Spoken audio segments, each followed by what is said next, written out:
I think I need to work on my intros though. Anyway, what's up? It's your boy Ichabod Slice. We out here in the Sequoia National Forest, California once again.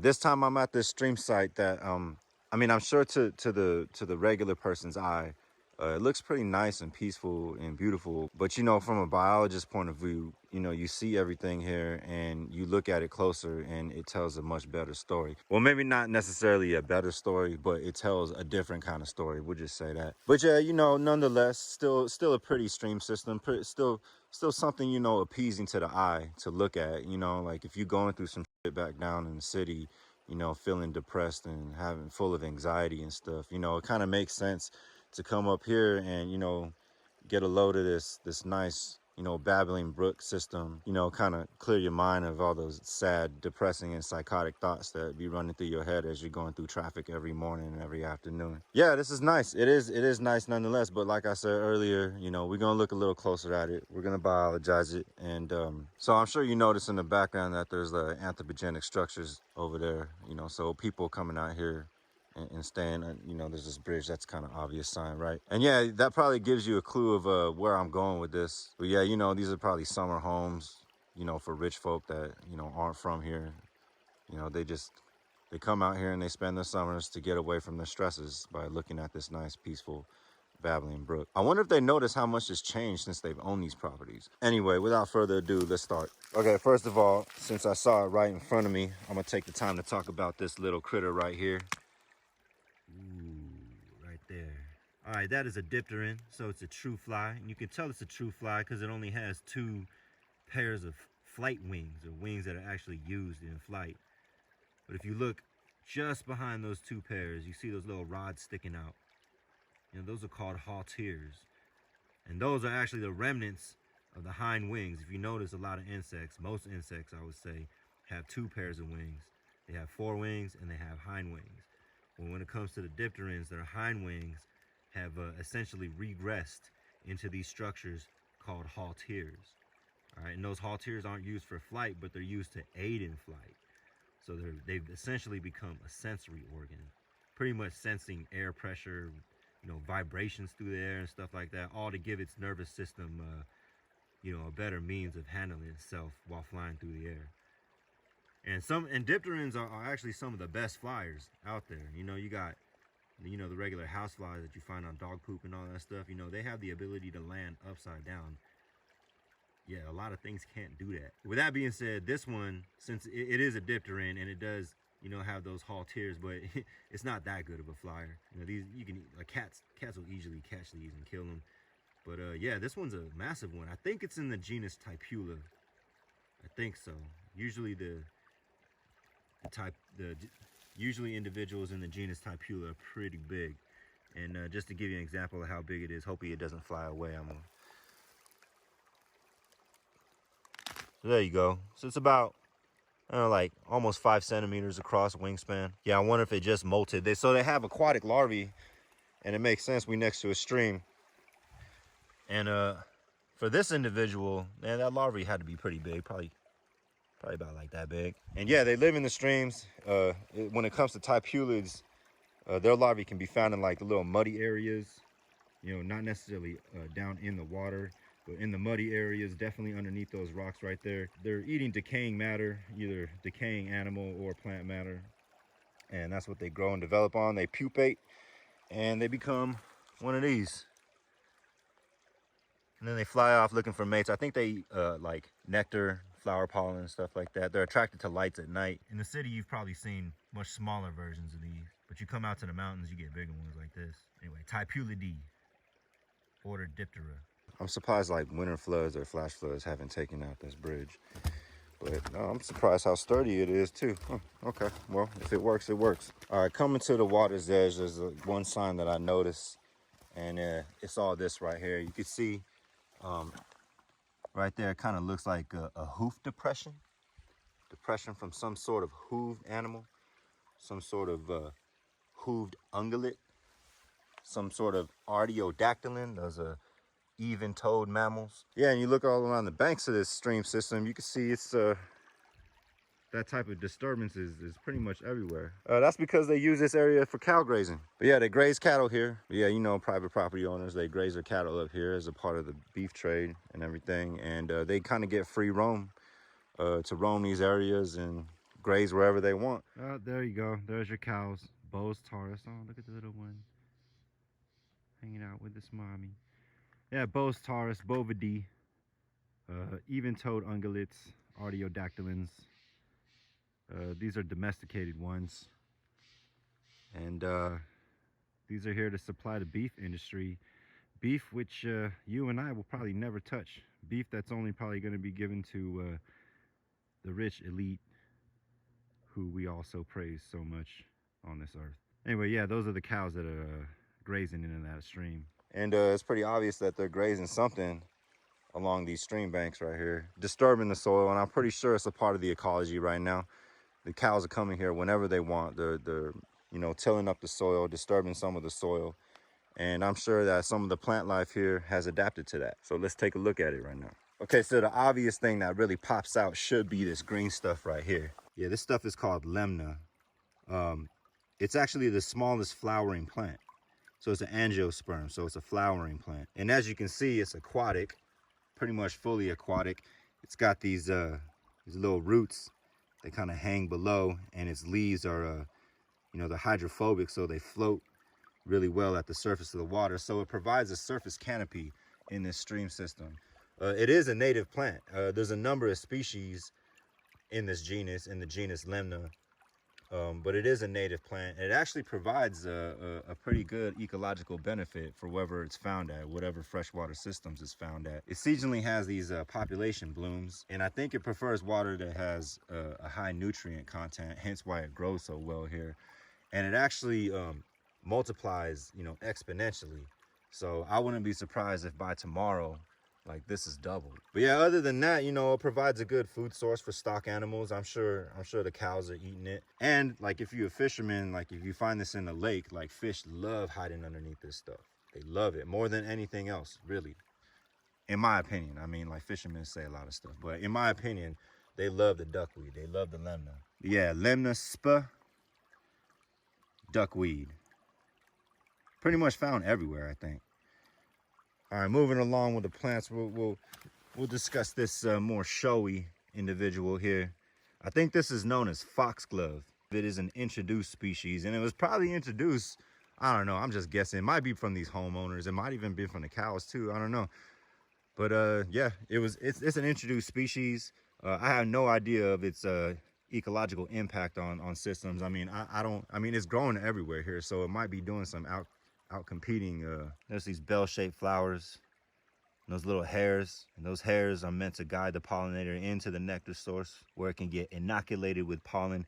I think bumblebees pollinate these. I'm pretty sure bees pollinate this. You see the anthers at the top right there holding those pollen. So these hairs guide the pollinator in, and then those anthers deposit the pollen on top of the pollinator's back, and then it flies off to another plant to pollinate it, and then subsequently the next generation. Anyway, I said this is an introduced species because it is. I think it's introduced from Europe. It's a nice showy plant, so I see why people like to keep it in their gardens and everything like that. But if you notice, like, it's pretty much everywhere. Yeah, look at all that foxglove. That's all foxglove. Right there. There. All that. Yeah, it likes this cow disturbed soil. And you know, it looks like it's growing pretty well in these disturbed stream banks right here. So it might be adapted to this type of ecology right here, constantly being disturbed, which I find that's pretty much what all introduced species are good at. They're good at living in constantly disturbed areas. And a stream itself, you know, a channel, a water channel, a river system, any type of flowing water system is essentially constantly being disturbed. So I mean, that adds to it too. Oh, shit, I'm getting hit by mosquitoes now. All right, better move along. Oh, and of course, you know, we're in a forest, right? And we're in a cedar dominated forest. Here's a young one right here. This is incense cedar, Calicedrus. I've talked about this in earlier videos. But yeah, this is a tree that's pretty common in the Sequoia National Forest. I mean, all these are pretty much cedars. There's a few pines in there and a few oak trees in there. Y'all should watch my tree video if y'all interested in the trees. Okay, one more plant because it's notorious. This right here, I believe, is Urtica dioica, otherwise known as stinging nettle, the infamous stinging nettle. And you can see that those little hairs right there that are on, oh, look at the flower. I wonder if those flowers sting. I don't know. Anyway, but yeah, you see those little spines right there? Those urticating hairs? I guess hence the genus Urtica. Yeah, they sting. And they have formic acid in them, which is basically the same venom derivative as what's found in honeybees and everything. Yeah, so if you touch it, it stings you. And I've been stung by this many, many times, many more times than I'd want to. Sometimes it's refreshing, not gonna lie. Anyway, but yeah, I've been stung by this many, many times. Once you feel it, you'll know what it is. Don't worry, it won't kill you. It'll just make you a little uncomfortable from like 20 minutes to about 2 hours. But yeah, this is a notorious plant. You know, many people get stung by this. Many people who don't know any better, when they come to experience the forest, especially these stream systems, I mean, these can pretty much be found everywhere in the western U.S. at least. Probably in the eastern U.S. too, I don't know, I'm not sure. Yeah, but once you come like rummaging through stream vegetation and all of a sudden you get stung, like it actually hurts. And yeah, you know this is the culprit. So I remember looking these up a few years ago, and I found out that, you know, basically starting in Europe, they would harvest these and boil them, make tea out of them, eat them like boiled spinach. I guess if you boil them, those stinging hairs, they become obsolete, or they lose vigor and the inability to sting, and then probably boiling it gets rid of this formic acid too. Once you do that and you get it prepared, like you can eat it, and apparently it has pretty much the same nutritional value as spinach. So, you know, how's this for your apocalypse food? You know, once the world ends and everything like that, you can feed on this and get you some vitamins and be healthy. Anyway, stinging nettle, Urtica dioica. Go and learn something. Ooh. Ooh, look what we got here. This velvety little mother. Yeah, this is a liverwort. I have no idea what species it is because I'm not really familiar, like, to the genus and species level of these type of organisms. This is a non-vascular plant, all right? So it's in the group of liverworts, the plant group liverworts, and it's a non-vascular plant, which means it doesn't have like the structures, the transport structure to transport water and nutrients up and down through the body, essentially like a vascular plant would, like this nettle right here. It has the vascular structure. So it's got the roots that are rooted into the ground, and it has a system of xylem tissue that can transport water from the roots up to the rest of the plant, all right? And conversely, it has a system of phloem tissue that transports all the nutrients and sugars produced from photosynthesis back down to the rest of the plant. So these liverworts right here don't have that because they're a much more primitive plant. Instead, they can absorb their water straight through the environment, and it makes sense why it's living right next to this running water right here. It's going to be incredibly humid up around this area, so they can just extract that moisture directly from the air or from the water or whatever. And it's green, so you know it's obviously photosynthesizing too, so it's creating those sugars, and it's probably just transporting the sugars to the tissues directly wherever it's getting photosynthesized. And you got a vascular plant growing right in between it. This is some sort of grass. I have no idea what grass. It might be a non-native grass. But yeah, liverworts, primitive plants. Okay, so far looking at the stream system, we got evidence of new disturbance. And what I mean by that is, so like new disturbance, you got like the cows coming here and, you know, kind of like moving up and tilling up the soil, foraging on whatever they're foraging for. And that provides the environment for these introduced foxglove species to basically become dominant along the banks of this stream. But then you could tell, like sitting in the middle of the stream, that you got all these little pieces of plant debris, coarse particulate organic matter that is in the stream. You know, and the bacteria that's in here, the bacteria communities and the fungal communities in this stream are going to be definitely taking advantage of that, breaking down those cellular tissues into constituents that are more useful for other organisms to take up and build their own bodies essentially with that carbon. I mean, you got pine needles, twigs, pieces of pine cones, and not to mention the new influence, like a lot of cows are like shitting everywhere. So all those nitrogens are entering this system as well, which is basically what's giving it the look that it gives it. So, I mean, you know, you might come out here and look at the stream and be like, oh, it's nice and pretty, so calm and relaxing. And, you know, that's fortunate for you because you know, you're probably not a biologist, but, you know, if you're a biologist and you come out here, and, you know, I agree, it does look nice and pretty, but at the same time, it's like, damn. It's like, imagine what it could be without the disturbance. Man, I don't know. That's just me complaining because sometimes I hate humanity. Anyway, we see the vegetation community, the above community, basically, you know, the species composition of what we can see with our naked eye. And that's mostly the plant and vegetation life. And then we got an idea of how the ecology works so far. But how does it affect some of the animal life here? I mean, we saw that Tipulid earlier, but what else they got? Let's see what we got here. Oh, we got some trichopteran casings. So those accumulations of pebbles there, that's accumulated by an insect, and it looks like this might be a pupal case of some sort of trichopteran. The group of caddis flies, you can see they have those little pebbles. They put those together to make a protective casing. Helps in camouflage and you know, protecting it from getting eaten from predators like the American dipper. What's an American dipper? Don't worry, when I get a camera, I'm gonna find one and I'll show you. Yeah, you know, not much else on this rock. Let's try to find another one. Let's check. No, I'm not seeing much. Let's see. Oh, little spiders. I don't know what kind of spiders they are.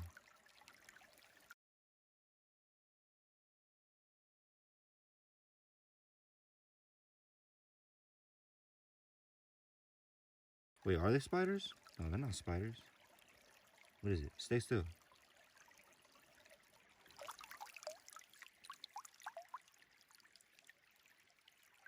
Oh, there we go. There's one. I don't know if you could see that. Right there. That is some sort of ephemeropteran. It looks like it to me. I don't have my macro on me. I apologize. But yeah, Ephemeroptera mayflies is the common name of their group. Yeah, so like they're pretty primitive insects too. Aquatic nymphs, aquatic larvae, living in the stream system. So that's a good sign. So we got we had one trichopteran over there, and now we got one mayfly. So I mean that's some progress, I guess. Oh, there it goes right there. I don't know if you can see it. So that's another trichopteran, order Trichoptera. This looks like it's in the family Hydrocychidae. I only know that because I used to work with these things. Yeah, Trichoptera. So, okay, 2 species of Trichopteran, 1 species of mayfly. All right, I'm gonna call it there. It took about like what 7 rocks for me to flip over just to find like 3 individuals representing 2 different orders, and honestly, that's kind of sad. And it's not like we're like late in the season either. You know, this is pretty much the middle of summer and everything. The stream's still flowing, and in California, you know, that's something to be proud of. But the stream's still flowing, and you know, there is still some life. But to be honest, if I was in a primary condition stream, you know, I would be finding bugs left and right. Like every little stone, cobble, piece of wood you pick up, you would find aquatic fauna living on those type of structures and everything. And you know, I'm gonna make my conclusion about this place that because of the heavy human influence, this is the reason why we saw that, you know, short little snippet of biotic diversity here today at this stream. You know, it looks like there's a lot of plants, a lot of greenery here, but if you look closer at it, you know, it's all a lot of the same greenery. There's a few natives, mostly non-natives, and that all changes the ecology of this place from its original condition that it was however many thousand years ago or something like that. So, you know, when you come out here and you get your weekend of Zen, and you see this video, you know, think about me. But, you know, I don't mean to rain on your parade or anything like that. You know, come out here, get your Zen. This is still nature. It still supports a community, not a diverse community, but it supports a community. And, you know, depending on how consistent the ecology is here, that community may evolve into its own unique community. You know, its own unique community where this foxglove and this lemna and those trichops and that ephemeropteran and that tipulid, those will be the type of organisms that'll continue surviving, passing on their genes to the next generation. And genes that promote advantageous phenotypes will then in turn go on to pass their genes on to the next generation. And that's evolution right there. Anyway, that's all I really wanted to talk about. I got inspired when I got here, so I felt like I had to say something. Anyway, that's all I really wanted to say. Hopefully you liked this episode. Just remember, keep your decisions scientific. Stay away from all the gimmicks. I'm Ichabod Slice. Peace up, peace out. Learn something. All right, here's a bonus. This is the western gray squirrel, family Sciuridae.